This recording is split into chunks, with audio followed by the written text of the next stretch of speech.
इंद्रायणी नदीवरील पूल कोसळल्याची दुर्दैवी घटना 15 जूनला घडली। या घटनेत 4 जणांचा मृत्यू तर अनेक जण जखमी झाल्याची बातमी समोर येत आहे।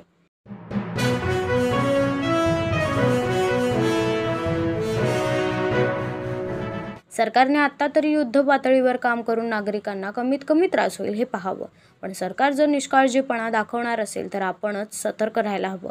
इंद्रायणी नदी पुलावरील घटनेवर राज ठाकरे यांनी आपल्या एक्स अकाउंटवर पोस्ट केली आहे।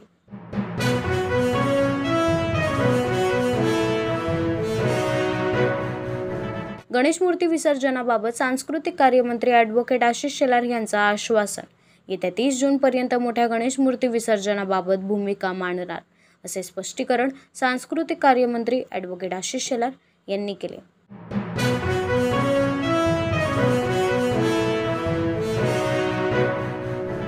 मालवणमधील राजकोट किल्ल्यावर महाराजांच्या पुतळ्याच्या चबुतऱ्याच्या बाजूचा काही भाग खचला।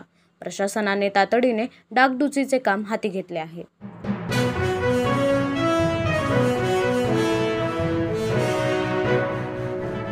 कोकणसह रायगडात मुसळधार पावसाला सुरुवात, त्याचबरोबर विदर्भात पावसाचा जोर वाढणार असून मराठवाड्यात पावसाचा जोर कमी होणार असल्याचा अंदाज।